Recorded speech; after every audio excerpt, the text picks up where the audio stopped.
시청자 여러분 안녕하십니까? 전 세계 교회와 선교지 소식 전해드리는 CGN 월드뉴스 정은지입니다.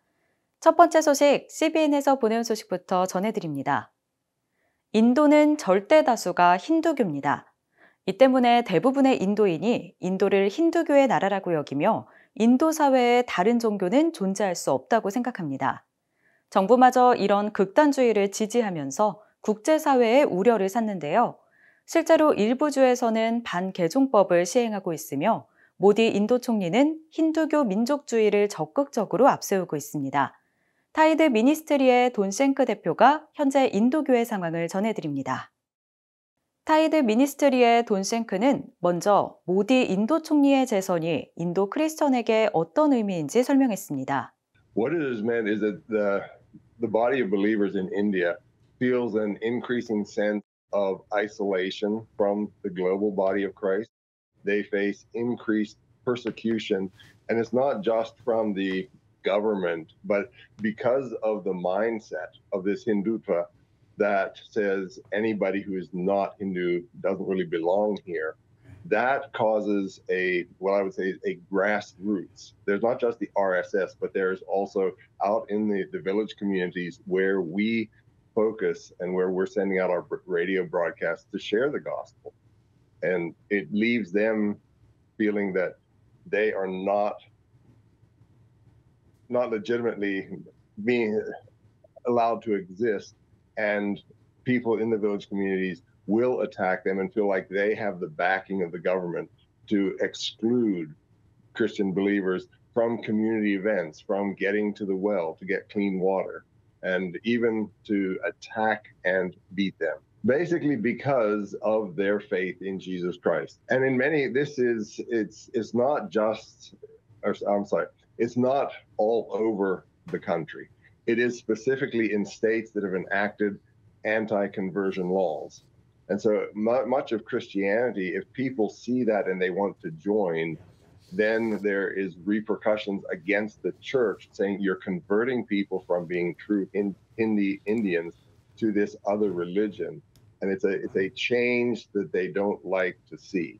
But that's why the church exists. We exist there to give people the hope of the gospel.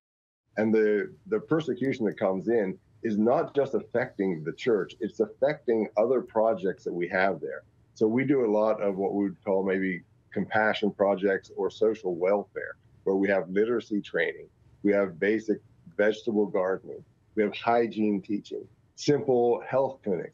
All of these things are now put at risk because the government is preventing us from sending the funds in to help our partners on the ground there to operate those outreach. 한편 미국 정부의 국제 원조 프로그램 중단으로 잠시 위기가 오는 듯 했지만 돈 쉔크 대표는 오히려 더 큰 연합이 일어나고 있다고 말했습니다. Well, I think there's one benefit of it is it is creating a greater sense of unity among organizations and churches in India. So that right now we can get money in. For every 5 years, we've had to renew our certificate to get funds into the country. I've been with the Tide Ministry 24 years. In 2023 was the first time it's been rejected. But we have to now, for all of these projects that we do, our partners in India have to connect with other organizations and say, we've got this project, can you adopt it for now? And then we can send funds to fund that using our own people. So there is a greater cooperation. 타이드 미니스트리는 인도 정부의 제재에도 불구하고 현지 단체들과의 더 강한 연대를 통해 인도 교회의 지원을 이어나가고 있습니다. 러시아, 이란, 그리고 이스라엘이 연일 헤드라인을 장식하고 있습니다. 조엘 로젠버그 작가의 신간 베이징의 배신은 중국의 위협에 관한 스릴러입니다. 그는 중국이 야기한 위험과 3차 세계대전이 실제로 일어날 가능성이 있다고 믿는 이유에 관해 이야기했습니다. 자세한 소식 알아봅니다. 베이징의 배신은 2018년에 시작된 스파이 스릴러 시리즈 마지막 작품으로 마커스 라이커라는 인물이 주인공으로 등장합니다. 신간에서 중국은 적이며 대만은 생존을 위해 싸우고 미국의 또 다른 전염병이 퍼집니다. is Communist China simultaneously going to unleash a new biological toxin into the United States that could kill millions and millions of Americans and hamper or complicate or thwart the United States' ability to defend Taiwan and our alliance in the Pacific? That's fiction at the moment, but I think these are real, live, real-world threats that China poses. And look, President Trump is really tough on China. He's good on China, but I don't think he's doing enough to strengthen our alliance with Taiwan or give them enough weapons to make sure Beijing wouldn't try to invade. 그는 중국이 대만을 침공하면 3차 세계대전이 일어날 수 있다고 우려합니다. And the reason is because, like, most Americans don't really think about Taiwan. It's a small island in the South China Sea. It's not a country that most people can find on a map. However, Taiwan produces 97% of the most high-tech microchips that all of our computers and phones and AI equipment and so forth uses, as well as all kinds of other high-tech products. But if Communist China actually attacked it, and if they actually grabbed it like they want to do in the Beijing betrayal, it's not just the loss of one country. Every ally the United States has in the Pacific would feel suddenly like the United States doesn't know how to defend them. South Korea, Japan, Singapore, Australia, the Philippines, and so forth. 소설에서는 중국이 극단주의 이슬람 테러 단체와 비밀리에 결탁해 9.11보다 나쁜 일을 저지릅니다. 한편 로젠버그 작가는 트럼프 대통령의 가자 지구에 관한 새로운 계획에 지지를 표했습니다. It's a fascinating vision. Everybody's been criticizing Israeli Prime Minister Benjamin Netanyahu for not having a plan for a day after this war. But Netanyahu has had his hands full with getting this war won. The fact that President Trump has stepped forward, not a single Arab state has proposed an actual solution, an actual way to fix Gaza, pacify it, denazify it, de-Hamasify it, and rebuild it. Not a single Arab country has done that. As you and I speak, Trump said, I'll do it. 그는 지금이 바로 마지막 때라고 말했습니다. The fact that Israel exists right now and has for almost 8 decades, it's itself the fulfillment or the beginnings of the fulfillment of ancient end times Bible prophecy. This is Ezekiel 36. This is Ezekiel 37, as well as Isaiah, Jeremiah, the minor prophets, all said that Israel would be rebuilt and would be a sovereign nation state in the end of days before the Messiah, Jesus, comes back. Jews are returning to Israel. That's what my family and I did, and we've been citizens in Israel for more than 10 years. 2 of my sons have served in the Israeli military, and we are all in as Israeli citizens and strengthening the church through the Joshua Fund in Israel and the Palestinian areas and in the region. So yeah, we're absolutely there. Now, what happens next? That's really interesting. And I'll just say, in Zephaniah chapter 2, the prophet actually tells us that before the tribulation, all people in Gaza are going to be removed. Gaza will be abandoned, the text says, and then God will give the land back to the people of Judah. Well, that's the nation we call today Israel. 로젠버그 작가는 소설을 통해 중국의 위협에 대한 경각심을 갖게 되길 바란다고 전했습니다. Well, first, I just want them to have a rip-roaring, exciting, entertaining ride, right? And so where they're up all night. And these chapters, they're short, they're intense, cliffhanger endings. But I also want to educate, I want to warn. Communist China is a major threat, not only to the United States and our allies in the Pacific, but China's building a very dangerous strategic alliance with the Iranian regime. 중국과 이란의 동맹은 이스라엘과 유대인에게 심각한 위협이 됩니다. 로젠버그 작가는 트럼프 정부와 이스라엘이 너무 늦기 전에 중국에 대한 대응을 우선순위로 삼기를 바란다고 말했습니다.